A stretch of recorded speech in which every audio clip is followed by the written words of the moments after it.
Hello and welcome to the team guide from Rosbifs Rugby on Union Bordeaux-Bègles. Yes, the second one alphabetically for us. We've put them in as Bordeaux-Bègles rather than UBB. But UBB, what a season they had last season. Absolutely brilliant. Their first major trophy as Union Bordeaux-Bègles. So Union Bordeaux-Bègles formed back in 2006 from Stade Bordelais and CA Bègles, who had some fantastic kit. And I think both clubs are just about the kind of still lurking around in the lower reaches of French rugby, but the kind of professional club in Bordeaux, they formed together.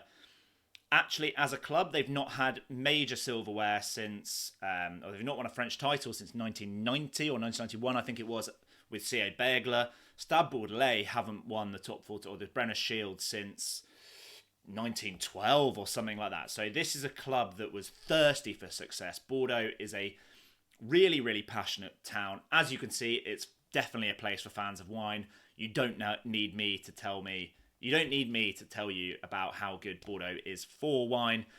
But most importantly, Bordeaux right now are the best supported club in France. They had the highest attendance last season, sold out Stade Chaban-Delmas every week. That attendance there, I'm not sure they did get every week because they were kind of fixing a little bit of one of the top tiers. It's a very, very cool old stadium. I think a couple of years ago was the centenary of the opening of the stadium. So it's a kind of 1920s Art Deco stadium. It's a bowl shape. It's the Stade Chaban-Delmas. I love it. As you can see there, we've been quite a lot. I still don't think I've seen them win a game at home, which is remarkable for a team with such a proud kind of home support. But if you are in Bordeaux, you've got to get yourself to Comptoir d'Etienne. Rich and I went, and a couple of others went a couple of years ago. We had unbelievably good tasting steak, fantastic potato dauphinoise, some fantastic red wine, and it came to kind of 25, 30 euros for the food. Bottle of wine was similar. It was such good value and such good food. But let's get into Bordeaux as a preview, not just the town, but the team themselves. They were second and they were runners-up in that all-time classic of a final. It went to extra time. They lost out by 6 points in extra time. And obviously a huge improvement on the year before when they were absolutely blown away by Toulouse in the final. So definitely improvement. They did win that Champions Cup final, won it pretty comfortably, that final. I think had it been Leinster, it could have been an interesting game rather than Northampton with that physicality, because Bordeaux, although they're kind of they genuinely were capable of scoring from anywhere. I think Bordeaux garnered a lot of new fans last season because of the way they played, the excitement, the pace of Louis Bielbiaré, the pace of Damien Penaud, the likes of Moefana and Deporter in the centres, Lucu being the main man for France over that Six Nations. It was a real redemption story for him last season after a tough kind of year filling in for Antoine Dupont when Anton was away with the Olympics. Mathieu Jalibert as well is a guy that is probably the best attacking fly half in world rugby, certainly in Europe, I'd say. Even like ball in hand, that's probably what does it ahead of someone like Finn Russell. Just the pace he has is fantastic. And that backline did make up a lot of France. And we kind of, on the preview podcast this week, we didn't talk about Bordeaux that much because it felt like we spent a lot of last season talking about them, and a lot of people are aware of them now because of that backline.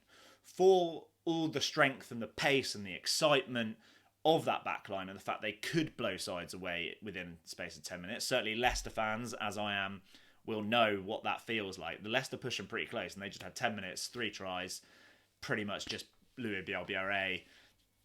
Yeah, they blew them away, and that was enough. They were in that game, and that game showed they were really fallible at line-out time and really fallible at scrum time. Even Big Ben Tameifuna was a bit hit and miss. Like, he is a fantastic prop. We are huge fans of him. Obviously, he's a huge character in the game, but on his day, a fantastic prop at scrum time. And he struggled at times last year.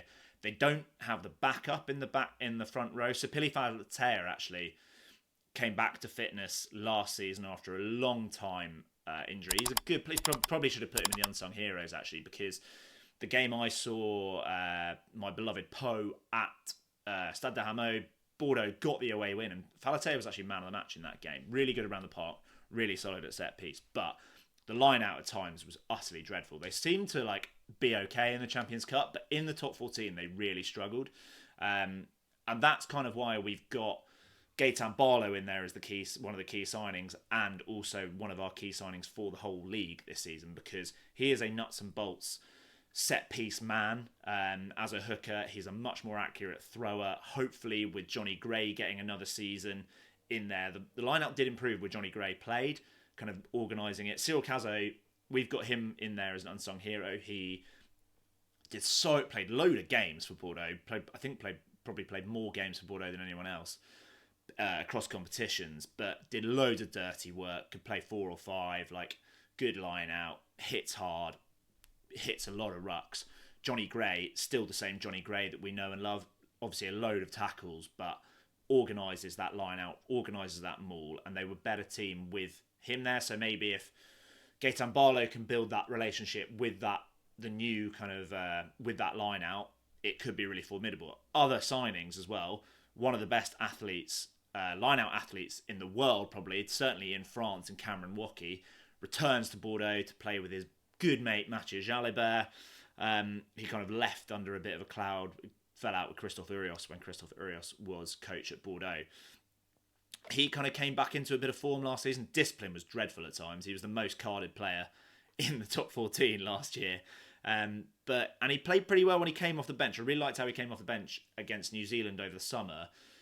Fortunately, got injured, so we didn't get to see much more of him. I would have liked to seen him kind of restate his claim to be a regular French international, but with him back in form, that line out again should improve. Jean-Luc Depree, another one. I think he'll probably miss the start of the season as well with South Africa because he's been named in a few matchday squads. He'll probably stay with the squad for the Rugby Championship. So there should be an improvement in the line out at least. Maybe not quite at scrum time. They still haven't signed that many kind of big name scrummages, but feels like they're also not going to go away from their USP and like their identity of playing thrilling attacking rugby, because they've signed Salesi Rayasi, who was freakish at Van at times last season. Unbelievable feet, great offloading game, good finisher. The fact that he is going there as a backup to Louis Bielbiere and Damien Penaud, as is Jean Musquez, who really impressed at Bayonne and for the France under-20s. He's a talented outside back, as is John Echegaray. He was one of our highlights of the young players from last season. They've got some thrilling outside backs, and they're still bringing in someone like Salesi Rayasi. So they've got a load of depth still in that back line.